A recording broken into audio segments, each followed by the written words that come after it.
Do you wave your terrible towel when Renegade plays? Reach for a tasty cake when JJ shouts, "He scores!" Does the sound of an F1 engine make your heart race? Doing push-ups with a Nittany Lion after a TD? Then lend us an ear, and we will share the exhilaration of Steelers football, the excitement of Flyers hockey, the nail-biting finishes of F1, and the pride when we yell, "We are Penn State." Welcome to the SteelFlyers Show, the strangest combination of sports fandom since pineapple was put on pizza.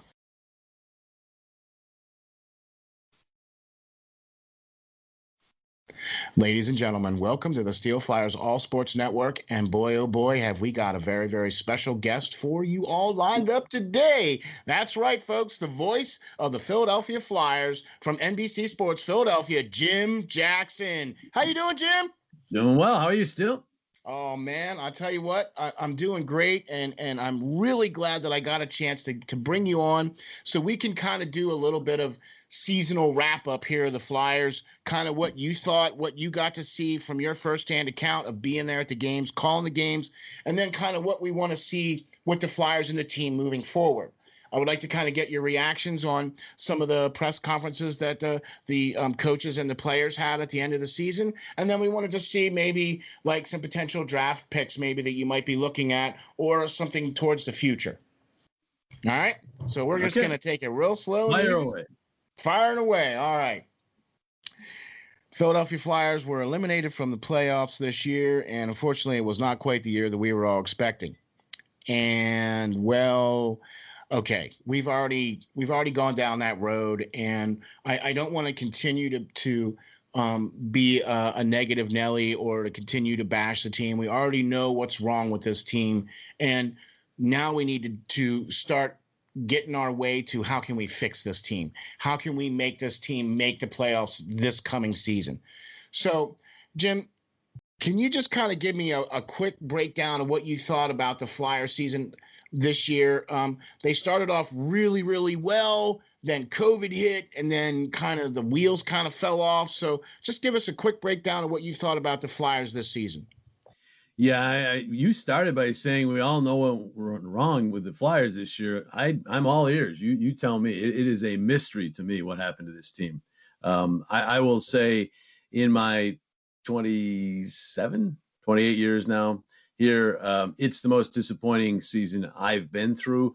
Not the worst season. There were worse seasons. 06, 07 certainly was worse. Yeah, the 40th year season was pretty bad too. Yeah, but if you think about where we were in terms of expectations heading in and where we ended up, it's really disappointing. And the tough part about it is, Ron, I don't really have an answer for you. Okay. You say the team started well. Record-wise, they started well, but they weren't playing well even at the start of the year. Yeah. They won those early games because they outscored their mistakes, and they got good goaltending. People don't remember that, but actually in the first 10 to 15 games, even though the goalies were giving up 3-4 goals a game, they were playing well. The team was playing poorly defensively, giving up tons of shots, tons of great scoring chances, but they overcame that with good goaltending and by scoring a lot of goals. And so they had a good record when the COVID hit, and that obviously changed everything. There's no doubt that had an impact, but it was not the sole reason because they weren't going on all cylinders even before the COVID hit. So yeah, I agree. They really haven't been going on all cylinders since before the pause last year. They were playing extremely well. In fact, went into that pause the second best team in the NHL over a 4-month stretch. So that's not a streak. That's legitimately good. That's over half a season where they were one of the top teams in the league. So with that in mind, and then with what happened this year in mind, it is a big mystery, and Chuck Fletcher has one heck of a decision to make here because, I mean, which team is it? And the players who went downhill were not your veterans. Sean Couturier, Claude Giroux, Jake Voracek, James Van Riemsdyk, Justin Braun, Brian Elliott pretty much played to what you expected them to play to, if not in some cases maybe even a little bit above. But they certainly were not the players who dropped off. The players who dropped off were the people that everyone thought this team was building around. Your Travis Sanheims, your Phil Myers, your Carter Harts, your Travis Konecny's, young players just hitting their prime, not expecting the fallback from these players. Didn't get anything really from Nolan Patrick and Oscar Lindblom. I guess now in retrospect, we should have probably expected that. I think even myself, I thought maybe 2, 3, 4 weeks of that, and then maybe they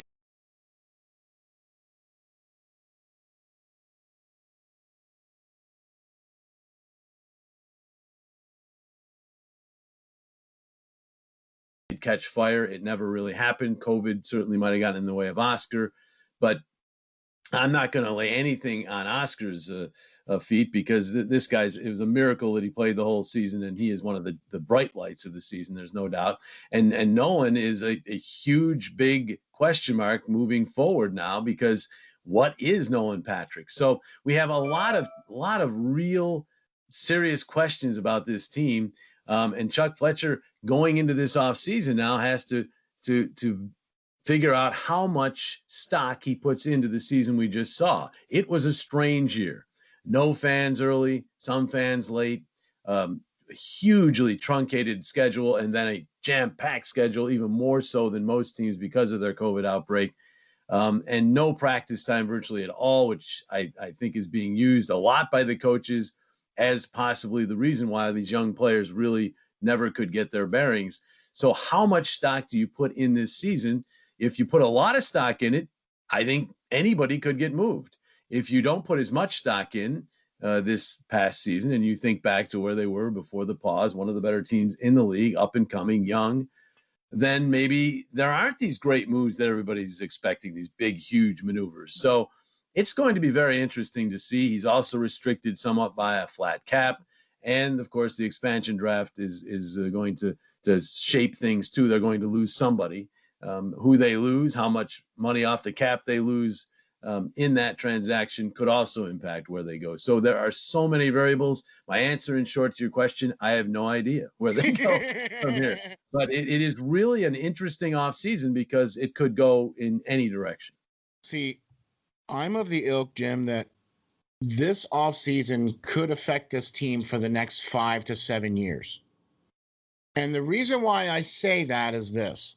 Because you're looking at generational players like G and Voracek that are coming to the end. Okay.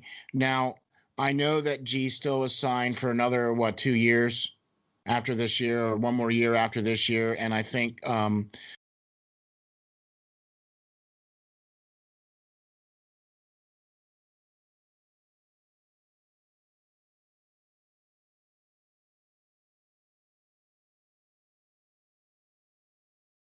Voracek has at least another year or two left on his deal. Or G something. has one. This is G's last year coming up. Jake is one of that, a couple of extra. Okay. And Couturier is on a real team-friendly deal. Okay. Which ends after next year. So right. So this next off season is why I say this is going to affect the team for the next couple of years, because number one, you have to make a decision on what you're going to do with Voracek. Are you going to expose him or not? Right. Number two. Yeah, I think you expose him, but his contract probably precludes him from being taken. Which, who knows, right? I'm with you on that. You know what I mean? Are you going to expose Gostisbehere, or are you going to expose some of the younger guys? You know what I mean? I totally agree with you 100% that the younger guys regressed. Okay. And when I look at the rest of the league and I see the rest of the league still that is dealing with the same situations that the Flyers did, and yet they didn't have some of the same problems that the Flyers did. Excuse me, it makes me kind of question potentially coaching, or potentially some of those moves that Chuck Fletcher made in the offseason last year. You know what I mean? Clearly there was some mistakes made. He even admitted that there were some mistakes made. You know what I'm saying? And yeah, I'm not sure I would agree with you. Name me a team outside of Minnesota that went through the extended break and then had the accelerated jam-packed schedule that really did well. Dallas tried to make the playoffs, but that's a team that went to the finals last year. They didn't make the playoffs. Buffalo, New Jersey struggled mightily after their code up. Vancouver never got their bearings back. I don't know as if I would agree with you on that. There are teams that had milder breaks, like Washington, that they were able to recover. Pittsburgh didn't have COVID, but they had all kinds of other injuries. Right. They were able to get by with it. St. Louis kind of had a combination of injuries and COVID. Yeah. Colorado had a combination of injuries. Colorado had one. Colorado had one, but Colorado's maybe the most talented team. Well, they actually had two. They had two COVIDs.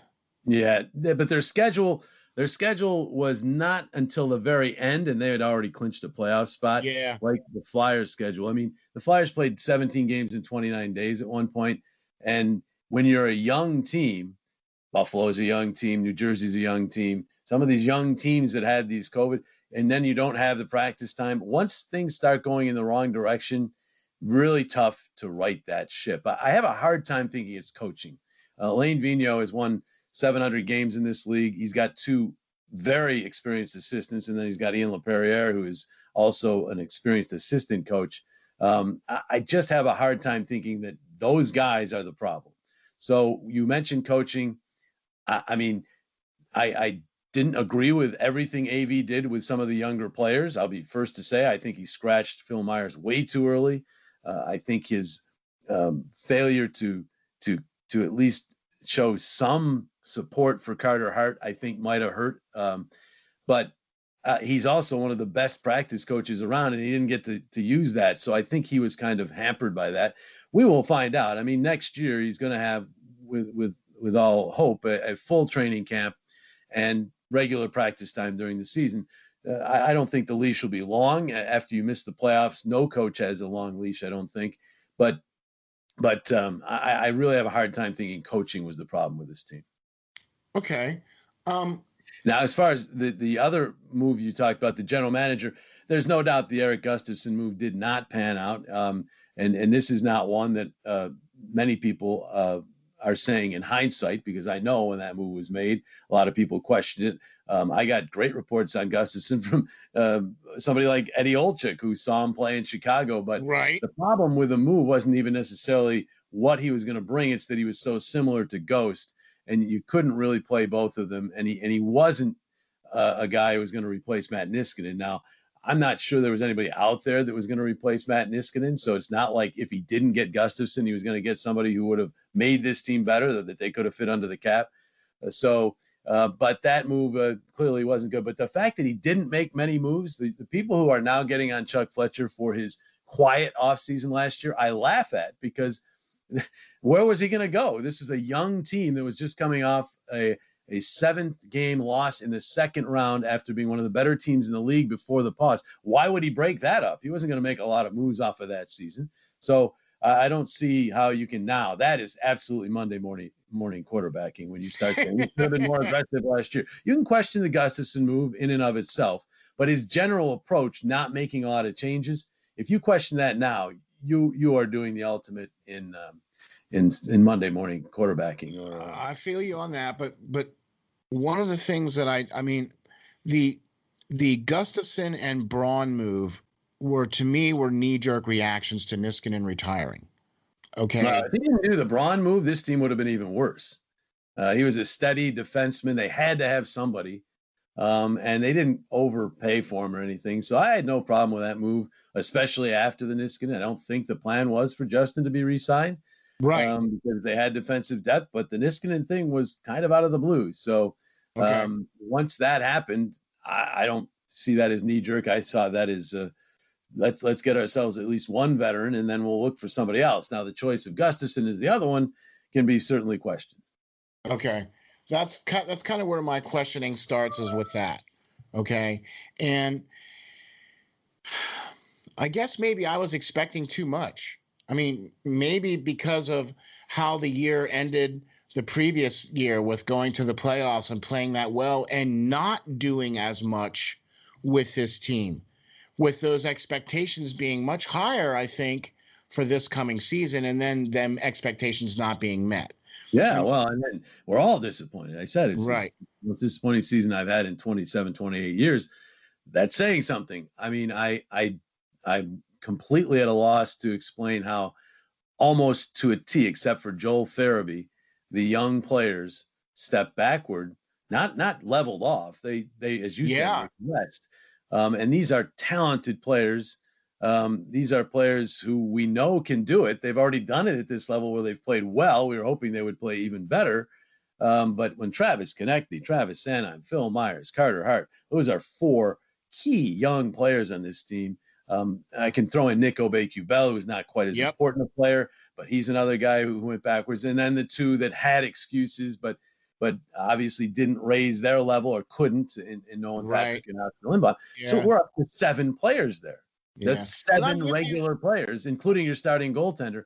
That's tough to overcome. It is, and I'm with you on the Oscar Lindblom thing.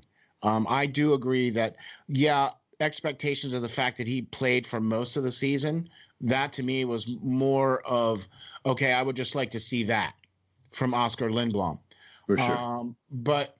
And I'm kind of on the fence that, I'm willing to overlook this year because of coming back from cancer, because of getting the COVID as well for Lindblom. I'm with you on that. The Nolan Patrick thing, Jim, I really would like to see this kid thrive.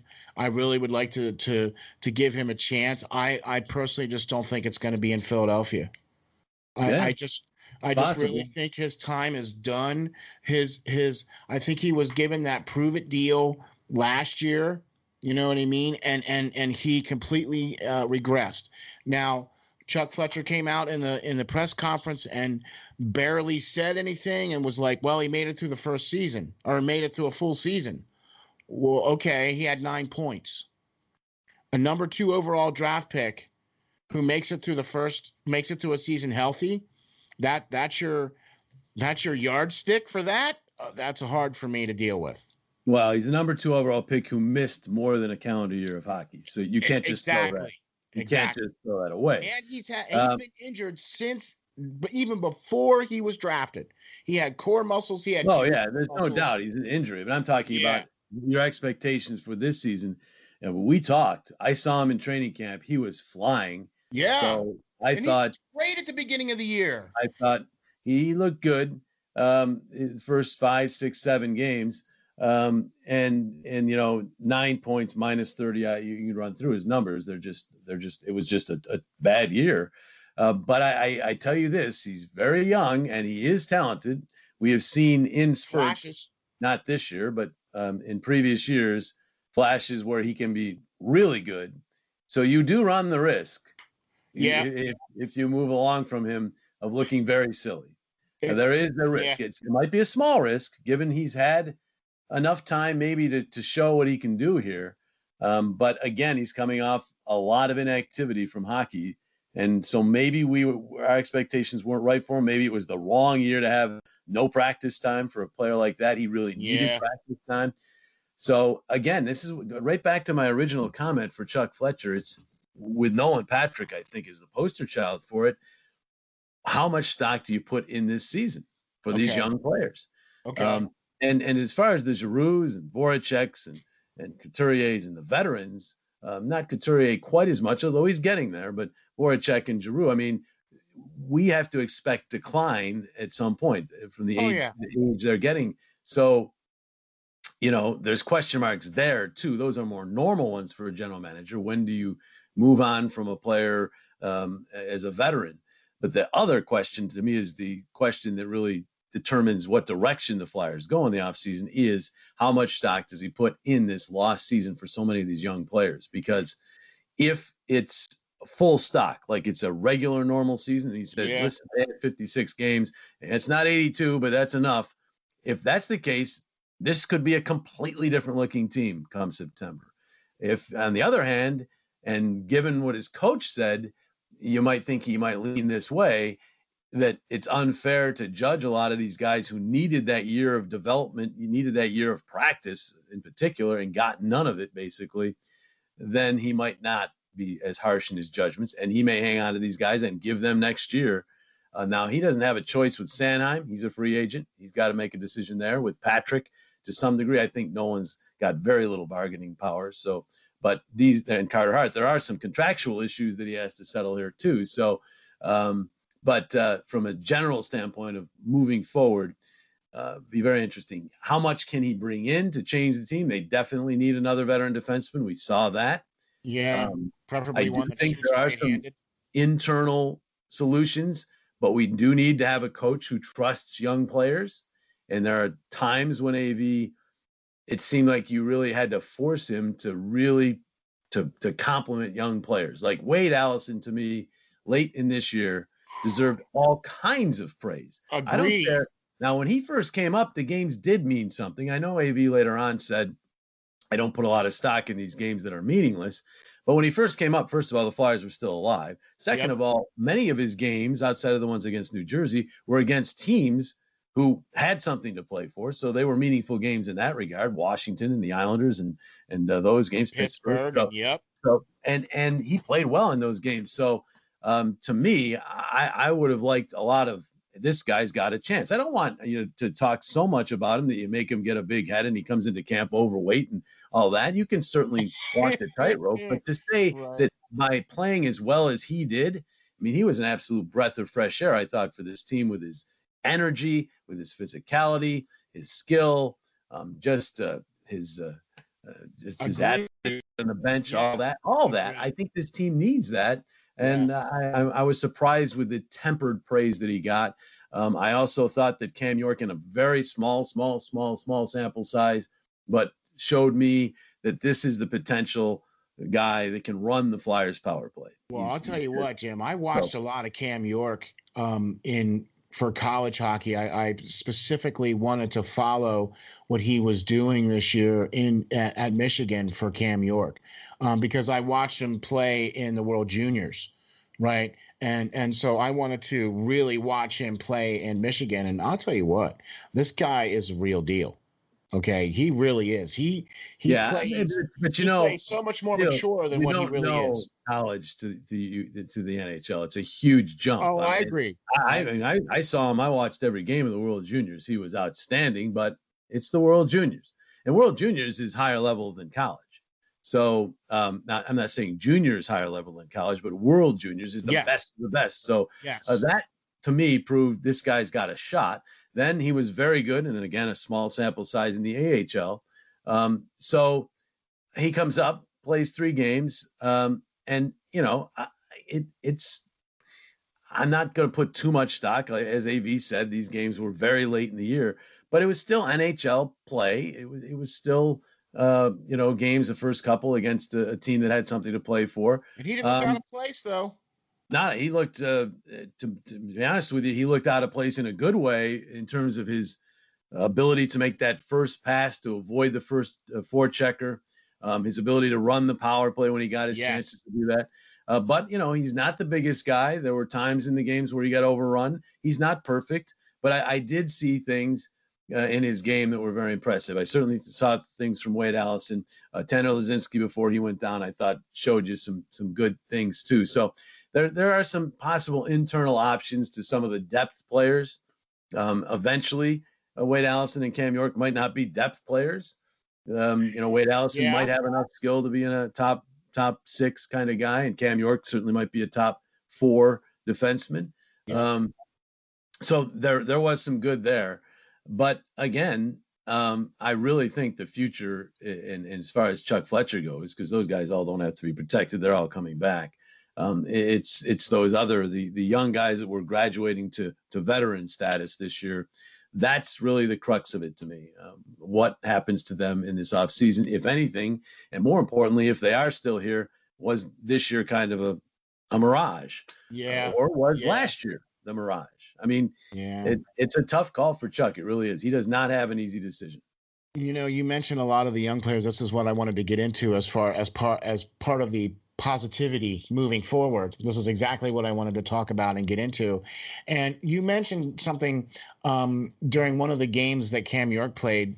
During your broadcast, you had mentioned that Cam York slows the play down to himself.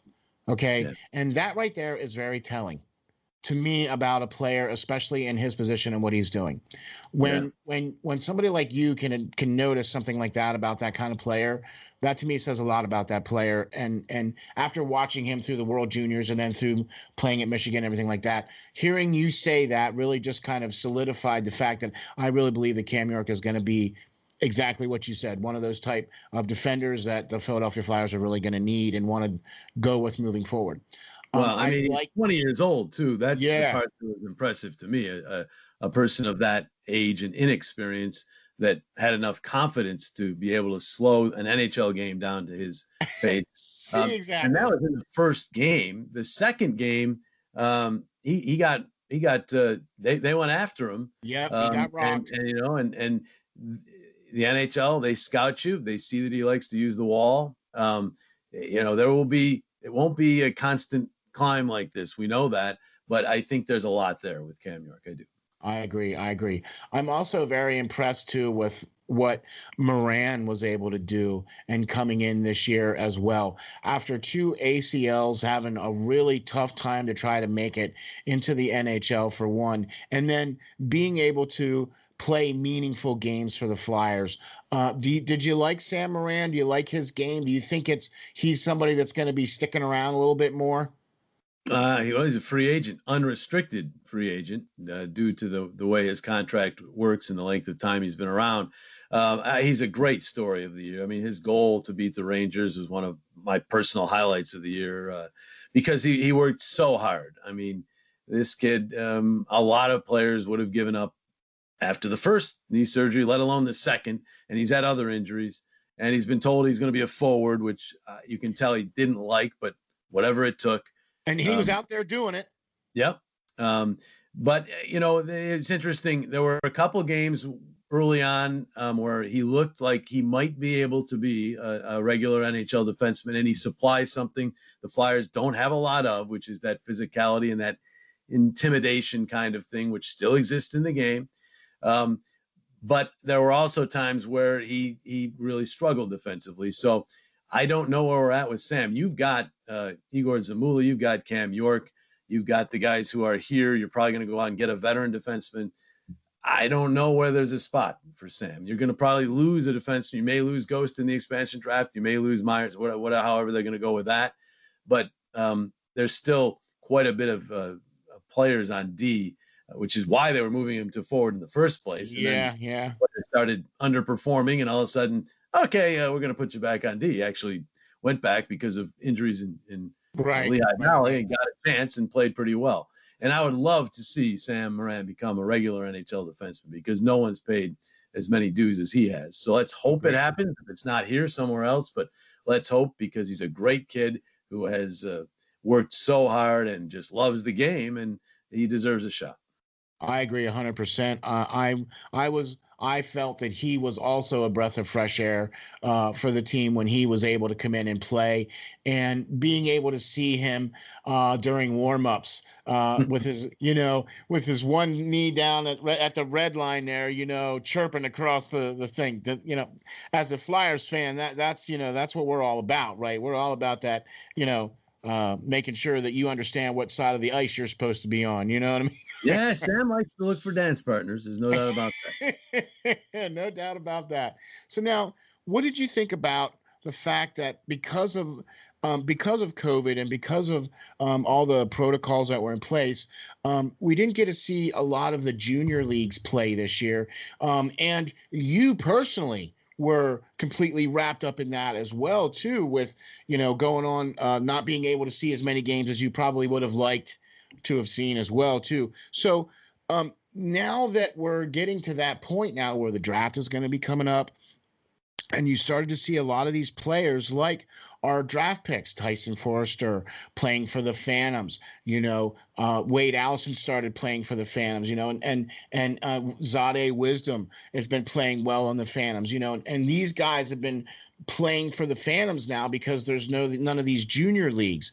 So do you think that was a good thing for them to do that, or? Oh yeah. I mean, given the option of not playing at all, absolutely. Right. Okay. And neither of those two guys clearly were overwhelmed. I mean, Forster had a good run scoring goals, and Wisdom got all high grades. I did not see many Phantoms games this year, but everybody I talked to who saw them said that he was a very impressive player, not just because he had his little surge of goal scoring there early, but just his overall game. Yeah. Are they ready for the NHL? No. They're kids still. And let's hope the injury to Forster isn't serious. His shoulder looks like he'll be recovered in time for next year. I absolutely, the options they had was to not play at all or to play in the A. It might end up being good for them since neither of them got overwhelmed. Your fear is for someone of that age that they get so badly overwhelmed that it stunts their growth in some way. And those two contributed too much, I think, as Phantoms to say that happened. So I think it turned out to be a positive. Okay, so do you think then let's just focus on those two players then, because they did come up and play extremely well for the AHL.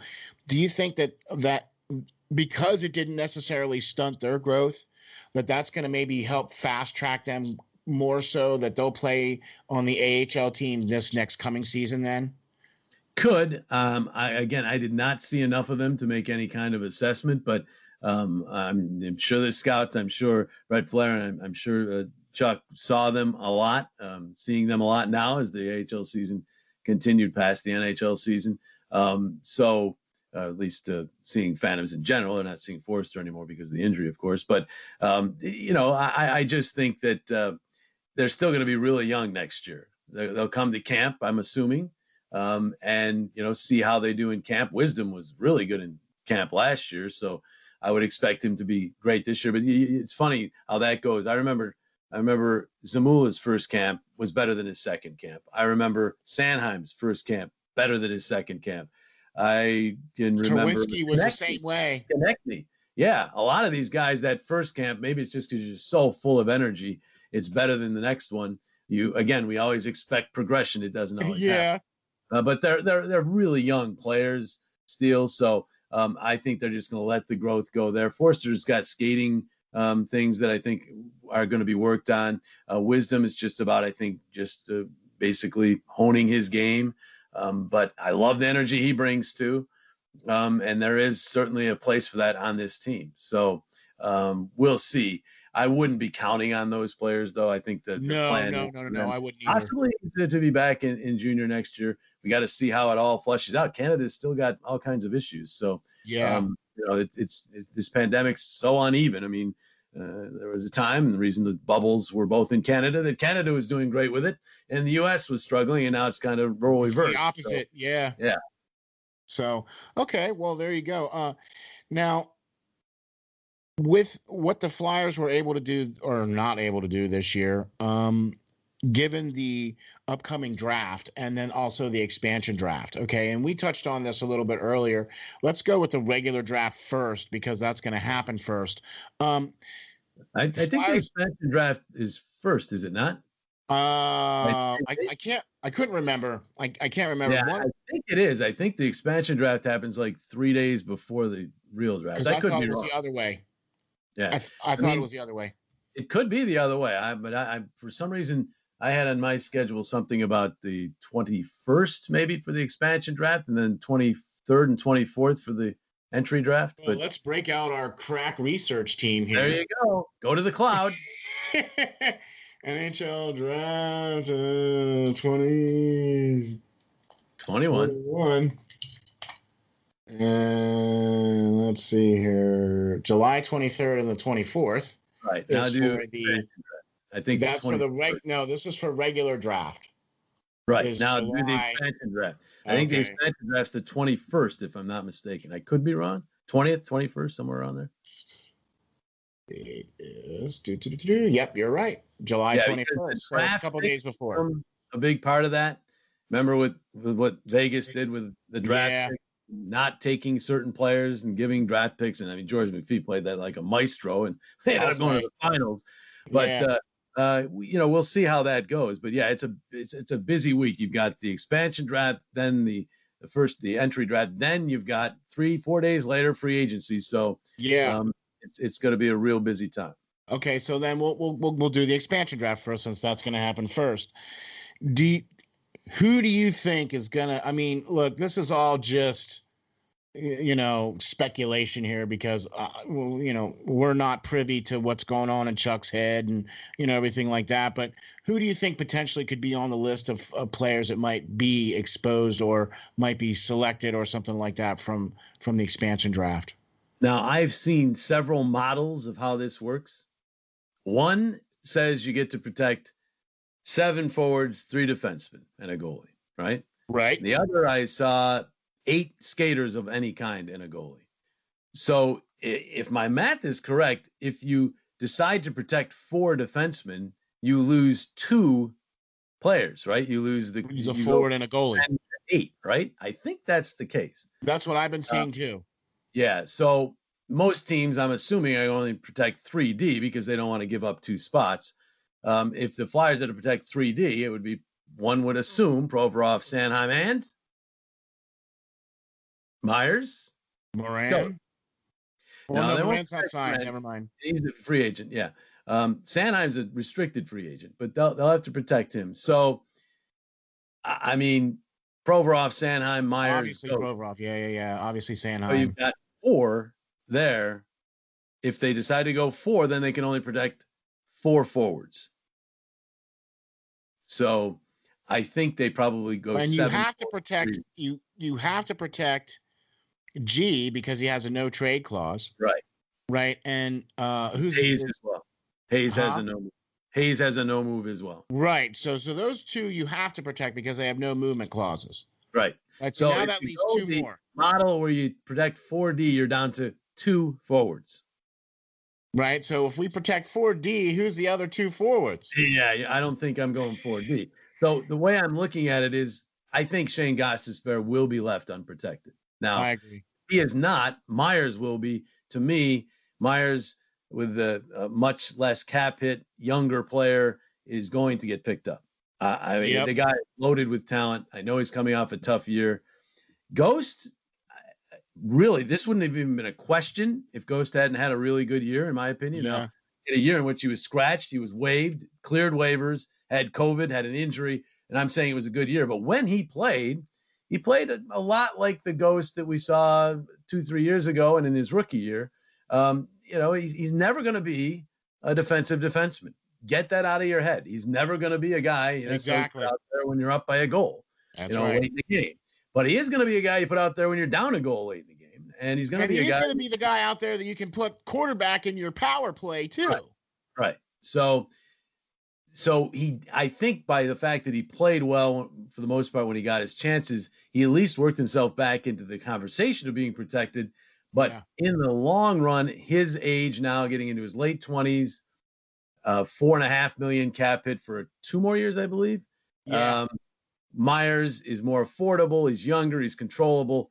I think Ghost is less likely to be picked than Myers. So you probably put the player that's less likely to be picked out there. They're going to have to pick somebody, though, from the team. So it might very well be Ghost. If I'm Seattle, I love Shane Gostisbehere. $4.5 million for a guy who can run my power play. Okay, you might use him at even strength as a 5 or a 6, but he can run my power play at $4.5 million. I'm all over that too. There you go. Yeah, I'm all over that too. So that's kind of what I was thinking too. Where if you do that extra defenseman, now you're cutting down your forward list. I think that's the way it goes. I mean, I've seen so many models; it seems to get confusing. But I tried to ask when we were talking about this the people in the know, like, so you lose 2 spots if you protect an extra defenseman. You go from 10 skaters to 8. That seems harsh. It does make it interesting. I thought you might lose 1. I didn't think you'd lose 2. Right. That's the way. I believe it's 7 and 3, or 8. 7 or 3 defensemen and a goalie, and 8. If you do 4 and 4. Yeah. Okay. So, all right. So but any way you look at it, you're going to lose a player. You have to lose a player. So somebody's going to go. I think they may leave Jake with his contract unprotected. I obviously they're going to protect Couturier. They're going to protect, one would assume, Konechny. They have to protect Giroux, Hayes. So there are 4 forwards you're up to. Lindblom, I think with his very affordable contract now, would be protected. Nolan Patrick, interesting. I mean, he's a restricted free agent. He would be a Flyer, though. Flyer, not in terms of the team, but for a Seattle team, here's this guy who's a 2nd overall pick, who's dirt cheap salary-wise right now. Yep. Yeah. So I don't know whether it's going to be. They're going to be let me interesting. ask you another strange question then. If they do, Scott Lawton, another one. Yeah, Scott. Oh man. Oh well, because we all know what happened the last time that expansion draft came around. Scott Lawton was protected, and now he's actually re-signed with a contract as well too. So a very affordable contract for a player who is one of the few you can probably say this year. And he had a long drought, I know, but he still did so many other things. Led the team in hits, led the team in plus minus. I mean, yeah. He's one of the guys that everybody in the room loves. Brings a lot that you don't see in numbers to the table. So again, he's another player that an expansion team would probably love to get. So it's going to be fascinating to see who they protect. I agree. And I can understand now why they're trying to limit the damage, because I think with what a lot of people were saying was that most of the GMs were caught off guard a little bit by the last expansion draft, where they weren't quite sure about who they could and couldn't protect. And Vegas was able to swoop in and grab, some pretty darn good players. I'm not saying that Seattle's not going to get some good players, because they're gonna. You can't help, but you can't protect everybody. So they're going to get some good players. It's still, I think, as much as they made great selections, and they did. I mean, Carlson and Marchessault and some of these guys, but they also made some great deals. Yes. Got them players. They gave up some picks to allow to tell teams to leave a guy unprotected. We're going to take him. And did vice versa, where they choose a guy. So it's going to be interesting to see how Seattle plays it. They have huge. You can't get much better than Vegas did in their first year, except win the Cup. No, I guess not. So I don't know how Seattle can meet those expectations, but and as you say, I think now GMs are they've been, most of the GMs, some are new, but the ones who are still here from that expansion draft, they learned, and they'll be better prepared for it. Yeah, no, I agree with you 100%. But I also think that with Ron Francis up there in Seattle, I think they're going to be more of a not necessarily gearing to win right now, to where he's going to probably use a lot of the assets that he selects from these teams as draft picks to try to get draft picks and go that way. It just because that's his MO, you know what I mean? That's how he built Carolina and everything like that too. So. Yeah, the problem he has though is this is such an uncertain draft, right? Yeah. So there will be draft picks maybe looking forward as opposed to this year's draft because, as you say, there just hasn't been much junior hockey. Even the college seasons were truncated. What is out there, we don't really know. I mean, it's just going to be a draft similar to the NFL, where the NFL had a draft where they had players picked high who didn't even play this year, dropped it out. So it's going to be a little bit of a strange draft, and I would assume next year's draft will be loaded as players, who weren't able to play this year. Yeah, say I'm going to get another year junior.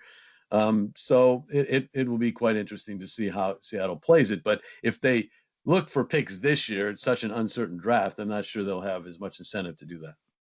I'm with you on that. I agree. I just really would like to see the Flyers do make some of those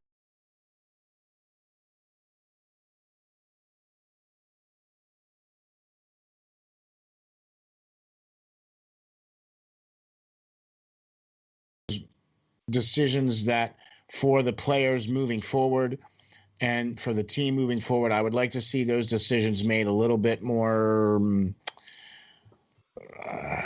I don't know. I'm kind of at a loss for how I feel about this season, because I feel like there was mistakes made all the way around, not just on players' parts, but I think general managers and coaching, and I just feel that there was no accountability. And why I say that is because no heads rolled. Everybody seemed like it was, look, I understand that this was a different year, and I understand it was difficult, and I understand there was no practice time, you know what I mean? And I understand that, okay? And I'm not taking away from any of those kinds of things, but the rest of the league had to deal with that too, okay? And that's kind of where I'm at. Different levels of it, as I said earlier. But what head did you want to roll? I mean, We don't know yet. We're going to find out about what players' heads roll, because if they make moves and they trade players, that that's the decision they made to move on from those players. From the coaching staff, I mean, just please don't be serious. The guy was one of the best coaches in the league the year before. He's won over 700 games. He has one of the most experienced staffs in the league. See, that's why I'm questioning that. For the people who get out there and it's got to get rid of a new coach. Oh no, no. Carter Hart. It's like, please, Carter Hart this is the one guy you've got to. You don't have another Carter Hart around, so exactly you have to basically get him better. And I think it really is the case with many of the other younger players too, but certainly it's the case with Carter Hart. Yes, that if the team's going where it wants to go, you've got to move on. I see all these things on Twitter from people saying, blow it up, trade Carter Hart, do this. Do you know how long it's going to take to get back to where you want to get if you blow it up? You have these young players, and you've got to figure out which of them, if not all of them, or if not any of them, but which of them you want to move forward with, how much stock do you want to put in this season? Again, their season was a little different than some of the other teams. They had an absolute COVID outbreak that shut them down and put their schedule into an area that was really difficult. And if you noticed, I put this panel up in one of our broadcasts late in the year, the 5 youngest teams in the NHL, not a sniff of the playoffs. The young teams were impacted more by the heavy schedule than the older teams. And that makes complete sense. Look at the Flyers players. The Flyers veteran players had better seasons than their younger players, which it should have been going in the other direction. The younger players should have been taking the next step and maybe even taking over the team. We all expected that to some degree. It didn't happen. So I'm not saying that Alain Vigneault's theory is completely 100% there, but I think there is some truth to the fact that lack of practice time really affected this team. It affected some of the other younger teams throughout the league. Did it affect the Washington Capitals, the oldest team in the league? No. Did it affect the Pittsburgh Penguins, another team that's not very young? No. So you look for trends. The trend I'm seeing, their veteran teams, for the most part, are really successful. Now, Carolina's a pretty young team. They got a little older here over the last year or two with some acquisitions, but they're a pretty young team. But I don't think Carolina, did they have any kind of COVID situation this year? They did at the beginning of the year for a little bit, just a small one. And then Mrazek was out for a period of time due to injury. Yeah. COVID outbreak, not because of the impact COVID has on the players. That's a whole nother thing. I have no idea. None of us do. I'm talking about the impact it had on the schedule. Yes. Then what was already a very compacted schedule got ridiculously so. And I know because I was doing the games. I mean, I never have had a season where I felt like I was doing a game one after another after another. And 17 in 29 days was the busiest stretch I've ever seen in my time with Flyers. That's, if you think about it, that's 5 days less than a game every other day. Pretty much. That's every other day, but 5 back-to-backs. So that's just, if things start going the wrong way during the stretch like that, it's tough to right the ship. Yeah, I think that's what's going on here is that I'm trying to see the trends, and yet I see that there's lack of certain things that are not able to fix the trends. You know what I mean? So if you start getting into a bad way, like with Carter Hart was a perfect example. This year he kind of got in a bad way because he was trying to redo some things on his game and he was trying to learn some different techniques or whatever the case was. And then this was the first year he actually faced some adversity. He has won at every level that he's been at. And this was the first time he actually had to face some adversity where he wasn't winning. He wasn't stopping the puck like he was before. You know what I mean? And so I just want to my main thing is this, Jim. I just want to see better decision making. Okay. I want to see the team do the things they need to do. And I'm really hoping that with this year coming, that with a full off season, that players will be able to have access to get in shape, stay in shape. Not going to happen in Canada. So that's why I think AV went with that on the postseason press. I think he was trying to his players that if you're Canadian, you look at what's happening up there, you might consider staying in the U.S. for your summer so that you can train properly. I think that might have been part of the message that he was given there. Yeah. I asked him about Joe Farabee 2 or 3 days from the end of the season, and this was in our this was not in a group Zoom. This was when it was just the announcers, and we were talking to him, and he said, "I've got a theory on that," and obviously he told us that theory that Joel is an American, and he trained in America, was able to find training much easier. 17 pounds on. So again, there is evidence that AV's theory does hold water. Clearly, there are going to be those out there who feel as though it's just excuse making. But for this to go so far off the track that we all saw it going on, I'm looking for any kind of rationale, and that one does seem to have some validity. So we'll see. Now next year, that the bluff is called. If it was a bluff, I don't think it is, but they're going to have practice. They're going to have a full off season, but much closer to it, 1 month less than a usual off season. Right. And they're going to have a full training camp. So we will, and then hopefully a schedule that allows for practice. So if the team gets off to a terrible start, I understand where there will be a lot of pressure to look at the coaching. But so that was going to be my next question there for you, though, Jim. What's that? If that will be my next question then for you. If they come out next year and just not hit on all cylinders and have what happens though? I mean, if they've made a whole bunch of changes, you're going to have to give them a little time to mix it all together. If it's pretty much minus a player lost in the expansion draft, maybe a veteran added here or there. If it's pretty much the same group of players with the same coaches and you get the same results as you did this year for a month or two into next year, I think absolutely anything is on the table. Okay. But that's thinking, Ron. It could also be that they make a couple moves, maybe add a top 4 defenseman. You get some of these younger players, Allison and some of these other guys, to add to the mix, change things up a little bit from within as well. And Carter Hart, of course, without saying, Carter Hart has to bounce back. If he bounces back, this team, I said it on the air, and of course, immediately got some Twitter hate for it, but they're not that far away. This is not it was far away a year ago, and they haven't changed very much. Why would they be far away now? They weren't being carried by, if you thought this team is carried by Claude Giroux and Jake Voracek and the guys who are now over 30, then yeah, there's concern that it's going in the wrong direction. But the key to this team, as we all saw last season, not this most recent season, the last season before that, was that the young players were taking the team over. And another guy, by the way, who has to bounce back is Kevin Hayes. He's a veteran.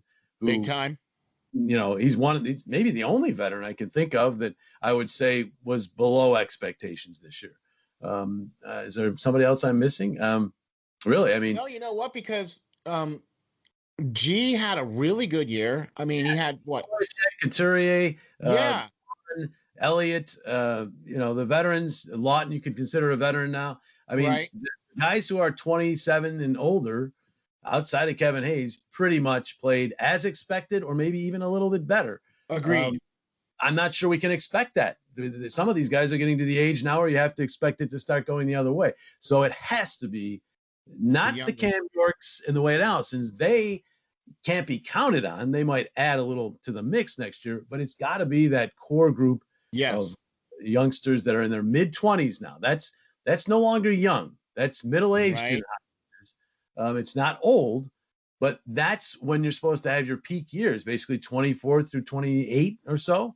Exactly. Those guys have got to get back to where they were in 2019, 2020, as opposed to 2020, 2021. So, and that is, I think, how next year will hinge. Now, the only caveat I say to that is if Chuck decides and puts a lot of stock into this season and changes everything up, and Travis Konechny is traded, or Travis Sanheim is traded, or some of this core is mixed and changed, well, then it's a complete change. You've got to give the coaching staff a little time to try to get that team together. Right.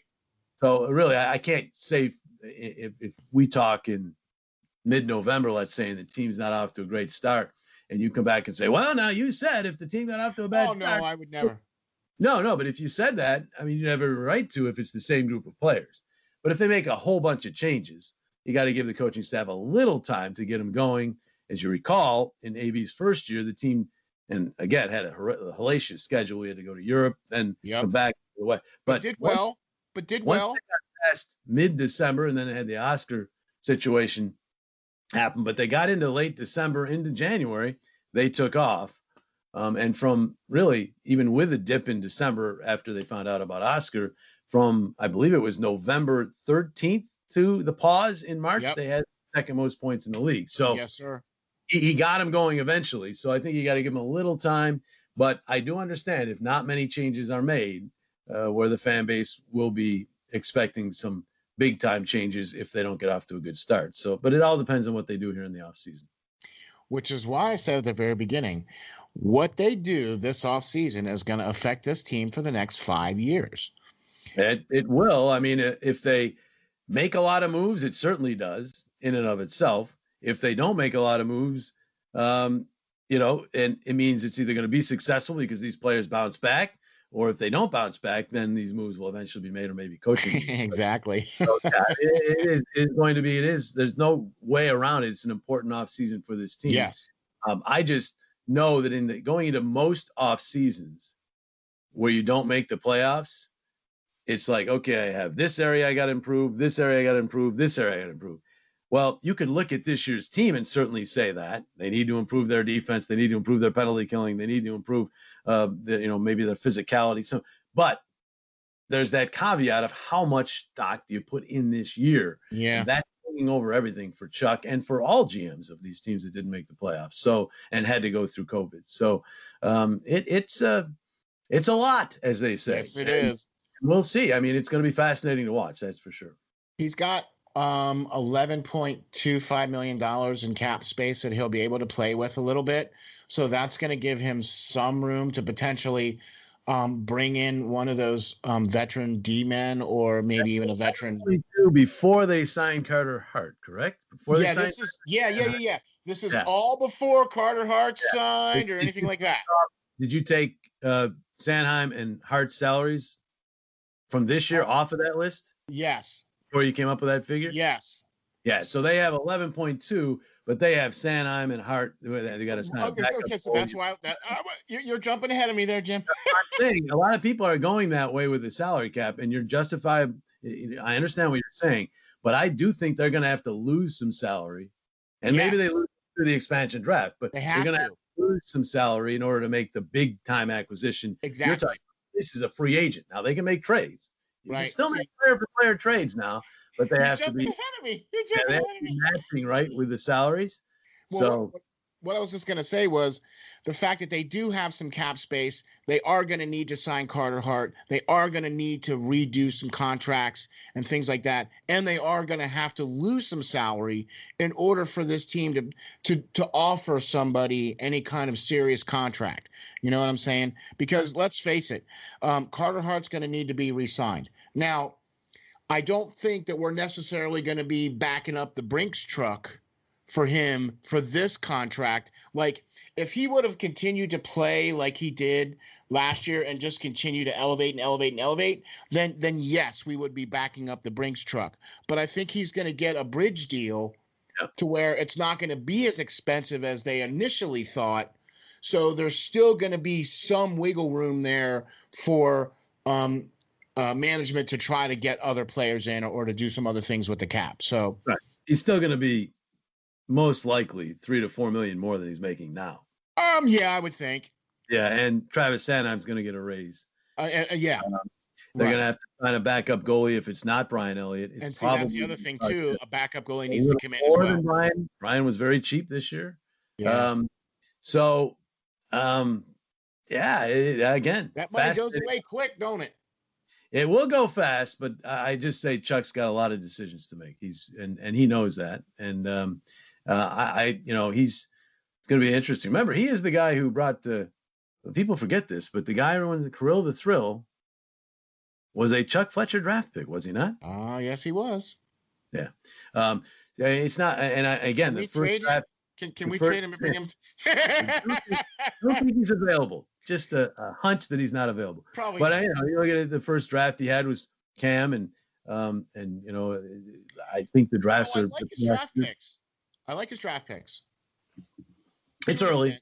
It's early, but yeah, we'll see on that. And the players who drop back are all guys that were here before he was here, and expectations were they were going to move forward. So really, ultimately, eventually, unless he breaks this thing completely up, and he could, but unless he does that, next year to me hinges on Carter Hart, Travis Sanheim, Phil Myers, Travis Konechny, Nick Aubé-Kubel, Oscar Lindblom, Nolan Patrick, if they're all still here, taking not only a step up from this year, but going back to the season past and a step up that year. Yes. If they do that, and you're still getting decent contributions from the veterans, which you should get more from Hayes and similar from Couturier, and pretty close to the same. I don't think Jake Voracek actually by the end of the year was really skating well. I didn't see age as a problem for him.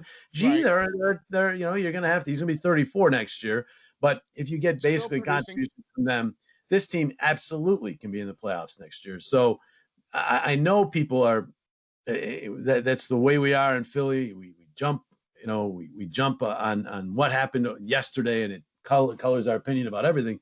But this team is not that far away. I do think if the right moves are made, they can supplement it a little bit. This team will be back in the playoffs, which wouldn't be a surprise because it's an even year, right? Yeah.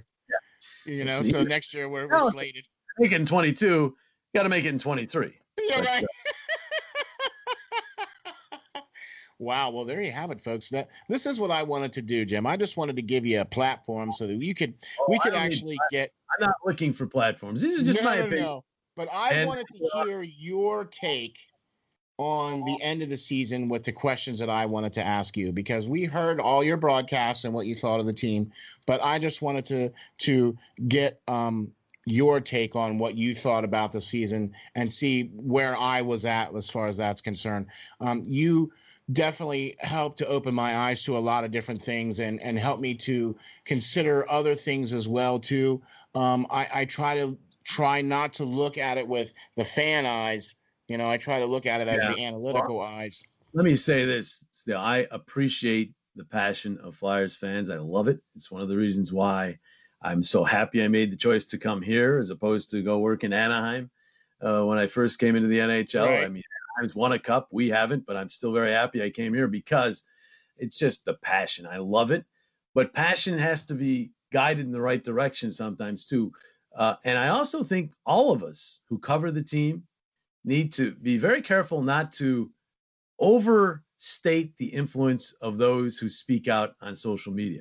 That's not all Flyer fans. There are many Flyer fans who do not have a Twitter account. There are many Flyer fans who do not get their opinion out there in social media. So when people who talk on social media, for the most part, and it's human nature, right, are speaking out when they're not happy. That's just nature. I mean, there are some that tweet out, "I'm so happy." Yes, you get that. But I'd say the percentage leans heavily more toward people who have a complaint to get out there, and so they get it out on social media. So it's very important, and that's social media it's there for that. They can go ahead and do it. They have every right. But what I'm saying is, for those of us who cover the team, I don't think we have to be careful not to put too much stock in what we see in social media as what all Flyer fans think. I do think there are a lot of Flyer fans out there who do think big picture and don't think that when a guy has a bad game, he's got to get traded the next day. Oh, exactly. Yeah. So there are a lot of Flyer fans I talk to who I know, I see at the Wawa, who think that way. So it's very important for you. It's important for me. It's important for all the people who cover it. I see it filter into articles about the team. I think it filters in sometimes. I'm watching a game and after the game, I try not to look at any social media outside of informational social media. Right. Comments. I try not to look at comments and things during a game because I don't want anything to color what I'm saying.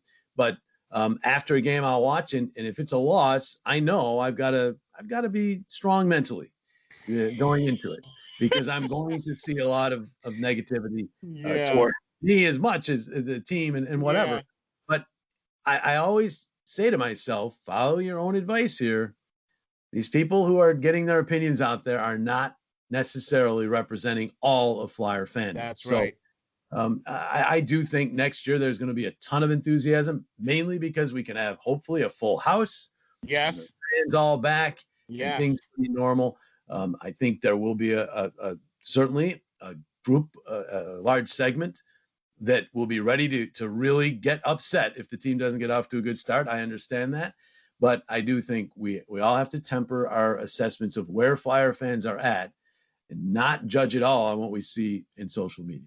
That's thank you for helping me see some of that. Okay. And for maybe directing me to see some of the more look at the real game itself. Ever since I've had the opportunity to go to the classes with you and everything like that, I've tried to do that in everything that I do. I try to look at things more with an eye of, okay, there's always two sides to the story. You're only seeing the one side. So just because you're only seeing the one side, that doesn't mean that the other side doesn't exist. You have to take into account that other side exists. So there's always two sides. Always. Even though it's not possible, three sides. You really have to. I mean, I know a lot of people will hear what I'm saying and say, hey, it's just a mouthpiece for the organization. I mean, I said plenty critical here today too. Yes. I just told you my opinions. I try to base my opinions on fact. Me too. And I try to base my opinions on people who know more than me that I've talked to. So that's basically what you got from me today. And by the way, camps, we're gonna have summer camps this year on the broadcast coaching, more group sessions, little less expensive, but not quite as one-on-one. But these are going to be groups where we talk about the business and such. So that's going to be my next thing for you. And a roll those out pretty soon. Yeah. Yeah, man. That's what I wanted to ask you. That was another reason why I wanted to have you on here, was because now that the season is over, right? So now we're taking off our hockey lid, right? And we're putting on the other lid, right? And so now that hockey season's over for the Flyers, okay. Now you've probably been watching some of the plays. Over also, Steel, for me picking any team correctly in the playoffs. Yeah, I'm with you on that. Yeah. 4 so far. So yeah, don't look to me to be for prognostication. That's not my thing. I just do it for fun. So yeah, there is of the four majors, and soccer. I guess there's 5 majors now. I'm not as familiar with soccer, but of the other 4 sports, this is the hardest one to predict. It's just, it is. I mean, it's just all over the map. I mean, the games were great. It's been fun to watch. I'm diving back into baseball. Is the first time in 15 years that I've just kind of, once the Flyers are eliminated or their season ends, I move on and I don't get to watch as much of the playoffs. I'm really going to watch this year and really enjoyed the action, but not the results. According to I'm with you. Yeah. Yeah, I'm with you on that too, because this is actually too my first year where I'm actually going to be watching a lot more of the other games, because even though the Flyers aren't in, I'm going to be watching a lot more of the other games and paying more attention to it. It's also becoming an occupational hazard, I guess. But so now that the Flyers are up, what's that? You have to now. Exactly. So show. And it's taken off and it's doing really well, and I get to be privileged and honored to have great guests like you to be on. So you should be very happy and proud of yourself for the way your show has taken off. Well, thank you very much, sir. I take high praise from such a great mentor that I look to you as, and a great person that I look to when I have doubts and I see and you're able to say those kinds of things and make the corrections. And so, but now that you're going to be having some time, you're going to be restarting the school, right? I am. It's really didn't stop. We continued with individual sessions, but the schedule, which we've already talked about, was so condensed. It was hard for me to even fit. I did a couple a month the last 2 or 3 months, and enjoyed them thoroughly. But this summer, what we're going to do is we're going to have a monthly camp, basically June, July, August. Oh, nice. Where we, it's going to be. I've had a lot of kids, and it really pained me to have kids who just couldn't afford the other deal. But this will be helpful to them, and I'll get a lot of the information out. And then if they choose, we can do the one-on-ones moving on from that. But we're going to have camps in June, July, August. The dates are pretty well set. We're going to have information out on those. You have to let me know. Yeah, and if anyone's interested, it's jjbroadcastingcoaching@gmail.com. Just send me an email, and I'm going to be putting the information out social media and emailing all those that were interested, because a lot of kids were interested in the one-on-ones, just couldn't afford it. And it always bothered me when I told them, I've already done this for so many people, I can't start discounting it because it's not fair to them. So this is different. It's a group setting. It's going to be a one-day thing, and I'm basically going to have a camp for. Wow, that would be awesome. Yeah, first session will be for. Well, I'm not sure the order yet, but one session will be for kids in high school or even junior high up to maybe the end of high school. Wow. The other session will be for the college and young pros. Nice. That's awesome. Well, Jim, you'll have to let me know when you get those dates nailed down and everything, so we can let everybody know and everything like that. And I'll be more than happy to put a big old banner for your school on my website, so everybody can sign up through that. And it's just what's the email again? jjbroadcastingcoaching@gmail.com. There you go, folks. jjbroadcasting@gmail.com. Broadcastingcoaching@gmail.com. JJ Broadcasting Coaching. Way too long, but that's what we came up with. All right. Well, but check that out. I'll have links to all that stuff for you. You can check that out. Please check that out, because I had the distinct honor and privilege of going through that particular class. And one of my first students, actually. And if you want to learn from the best, this is the guy right here you learn from. So yeah, and let me tell you, if you're like Ron, you'll need 8 sessions, because Ron talks a lot, Steel talks a lot, and so I could get through this much material with him that I'd get through this much with other people. It's like, but anyway, because he makes up for it, because now every time he comes on to do a show, we are never done in an hour. We're never, an hour and a half we're working on now. But no, I'm really proud of what you've done, Steel. So I call you Ron. Obviously, you hate that, Steel.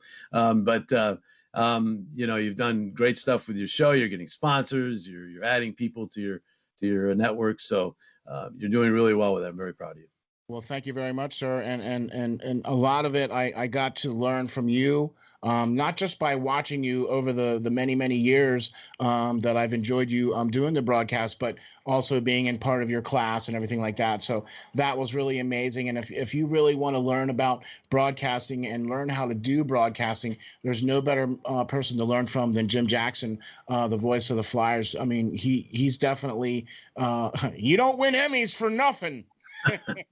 Well, I do want to point out, and one thing that I probably didn't point out enough for the last group, or my first foray into this, it's not just for play-by-play, right? It's right. For people who want to anchor, who want to do sideline reporting, ringside reporting, courtside reporting. It's people who want to do sports talk shows. It's people who want to do podcasts.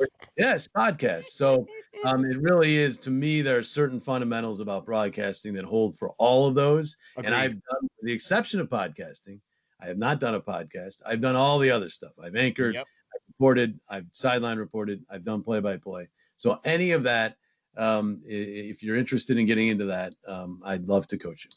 For real. Please get involved in that, folks. Well, there you have it. This is Jim Jackson, the voice of the Philadelphia Flyers from NBC Sports Philadelphia. Thanks very much for hopping on here with us, Jim, and giving us your assessment of the Flyers this past year. Also, looking forward to the summer camps that you're going to be having for the coaching. I'll be looking forward to that as well, too. And I'll have all the links and all that and everything there. Thanks, Jim, for coming on. I'm your host, SteelFlyers. You can catch me on Twitter at SteelFlyers52, and you can check me out on the web at www.steelflyers.com. Just remember, folks, stay safe, stay strong, and hang tough.